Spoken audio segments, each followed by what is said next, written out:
Bismillahirrahmanirrahim. Assalamualaikum warahmatullahi wabarakatuh. Perkenalkan, nama saya Sudirman.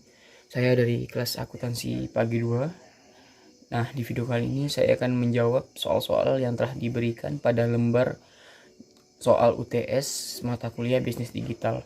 Nah, soal pertama yaitu sebutkan dan jelaskan salah satu keunggulan bisnis digital. Nah, sebelumnya kita harus tahu dulu apa sih bisnis digital itu. Bisnis digital itu yaitu salah satu jenis jasa yang menggunakan kecanggihan teknologi untuk membuat atau memproduksi suatu barang dan dipasarkan melalui teknologi tersebut. Bisnis digital bisa berupa produk, barang maupun jasa.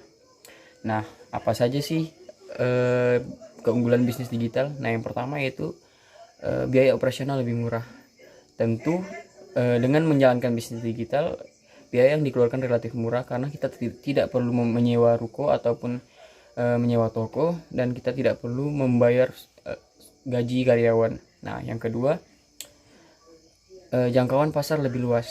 Tentu dengan bisnis digital kita bisa menjangkau pasar lebih luas karena kita bisa mempromosikan produk-produk kita melalui jejaring media sosial. Nah, konsumen dapat melihat produk-produk yang kita tawarkan hanya melalui ponsel-ponsel mereka. Nah, yang ketiga yaitu mendongkrak penjualan. Tentu dengan bisnis digital ini dapat mendongkrak penjualan suatu produk yang kita tawarkan.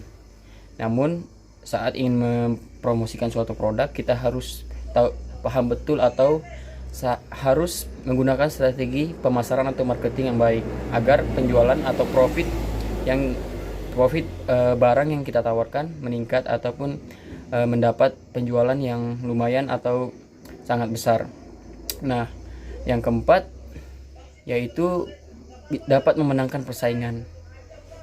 Dengan digital marketing ataupun bisnis digital ini memang persaingan sangat luas, tetapi itu juga bisa memenangkan persaingan karena setiap toko mempunyai ciri khas atau pelayanan serta inovasi dari toko itu masing-masing. Nah, yang terakhir yaitu mudah digunakan. Tentu bisnis digital sangat mudah digunakan karena saat ingin membuka toko atau mempromosikan produk, kita tidak perlu membuka toko ataupun menyewa ruko, tidak perlu membayar pajak, tidak perlu membayar karyawan. Kita hanya dapat mempromosikan atau memasarkan suatu produk kita melalui HP saja. Nah, itu untuk jawaban soal nomor 1.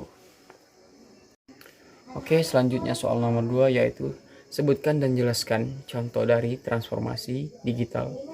Nah, ada beberapa contoh dari transformasi digital. Yang pertama yaitu perbankan digital, yang kedua kupon belanja digital, yang ketiga yaitu kartu layanan pelanggan digital, yang keempat layanan klik dan ambil, dan yang terakhir yaitu akun pelanggan online swalayan. Nah, dari kelima contoh itu beberapa saya akan jelaskan. Nah, yang pertama yaitu perbankan digital. Apa sih perbankan digital itu? Perbankan digital yaitu suatu alat atau suatu transaksi kegiatan perbankan yang menggunakan media elektronik atau digital yang dilakukan secara mandiri oleh nasabah. Nah, yang kedua yaitu kupon belanja digital. Kupon belanja digital yaitu alat transaksi atau penukaran nominal yang telah ditentukan waktunya.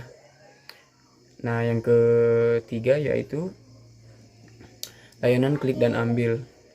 Layanan klik dan ambil adalah fitur belanja yang memberikan pengalaman belanja online maupun offline secara bersamaan dengan layanan pesanan ambil sendiri ataupun pesanan yang diambil sendiri dari toko tersebut.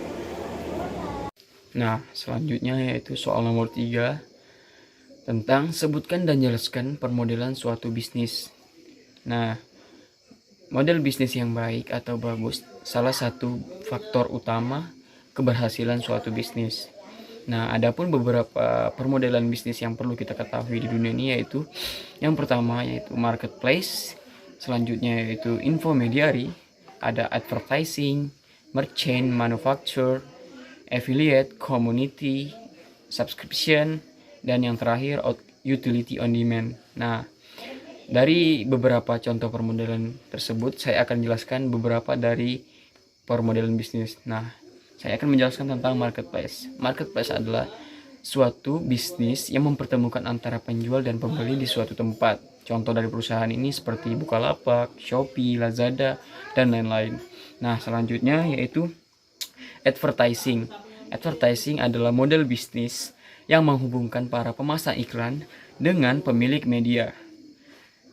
Contoh perusahaan dari model bisnis berikut ini yaitu Google dengan Google Ads, Shopee dengan Shopee Iklanku. Nah, selanjutnya yaitu saya akan menjelaskan tentang permodalan bisnis tentang infomediary.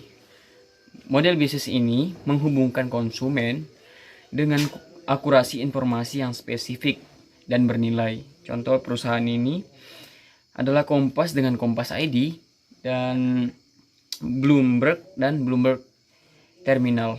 Nah, berikutnya saya akan menjelaskan tentang merchant. Nah, permodalan merchant ataupun perusahaan adalah suatu individu atau kelompok yang berperan sebagai penjual barang atau jasa yang memiliki physical store atau bentuk usaha toko fisik maupun toko online. Contohnya seperti merchant ini biasanya bekerja sama dengan e-money bank yang bersangkutan. Selanjutnya, saya akan menjelaskan tentang utility on demand. Utility on demand ini sering kita jumpai atau sangat sering kita jumpai di kegiatan kita sehari-hari seperti perusahaan Gojek ataupun Grab. Nah, utility on demand ini salah satu permodalan bisnis yang menawarkan suatu jasa. Nah, itu dia jawaban-jawaban dari soal nomor 3. Nah, selanjutnya soal nomor 4 yaitu sebutkan dan jelaskan contoh dari branding. Nah, branding adalah suatu kegiatan untuk mempertahankan atau memperkuat suatu brand agar brand tersebut lebih dikenal orang dan memberikan perspektif kepada orang yang melihatnya. Nah, adapun contoh-contoh jenis dari branding, yang pertama yaitu product branding, yang kedua personal branding, selanjutnya corporate branding, yang keempat destination branding, dan yang terakhir adalah cultural branding. Nah, yang pertama yaitu product branding. Product branding adalah usaha pemberian identitas sebuah produk yang mampu mempengaruhi konsumen untuk memilih produk tersebut dibandingkan produk pesaing. Nah, yang selanjutnya yaitu personal branding. Personal branding ini suatu kegiatan pemasaran yang sangat familiar bagi public figure seperti artis, musisi, ataupun politisi, dan lainnya, sehingga memberikan pandangan yang berbeda kepada masyarakat. Nah, yang selanjutnya itu corporate branding. Corporate branding ini merupakan semua aspek perusahaan, mulai dari produk ataupun jasa maupun karyawan yang berkontribusi langsung oleh perusahaan. Nah, yang selanjutnya itu destination branding. Destination branding ini suatu usaha yang terfokuskan kepada suatu daerah seperti Jakarta misalnya, untuk memperkenalkan suatu wisata-wisata ataupun hal-hal yang ada di dalam suatu daerah. Nah, contohnya seperti Wonderful Indonesia ataupun Jakarta Enjoy. Nah, yang terakhir yaitu cultural branding. Nah, cultural branding ini yaitu suatu usaha untuk memperkenalkan atau mempertahankan suatu brand budaya di suatu daerah atau di suatu masyarakat tertentu, di daerah-daerah tertentu. Nah, itu dia jawaban untuk soal nomor 4. Nah, selanjutnya yaitu soal yang terakhir, yaitu tentang sebutkan dan jelaskan dari aktivitas periklanan. Nah, ada beberapa dari aktivitas periklanan yang perlu kita ketahui, yaitu pertama cost per mil, yang kedua itu rasio klik tayang, yang ketiga biaya per akuisisi, yang keempat biaya per klik, dan yang terakhir total menit. Nah, yang pertama yaitu cost per mil. Cost per mil adalah jumlah banyaknya iklan yang dilihat oleh audiens dengan biaya yang dibayar atau perlu dibayar 1.000 per tayang. Nah, Selanjutnya yaitu rasio klik tayang. Rasio klik tayang menampilkan seberapa sering orang-orang melihat video atau listingan produk gratis Anda pada akhirnya mengklik iklan atau listingan tersebut. Nah, yang ketiga yaitu biaya per akuisisi.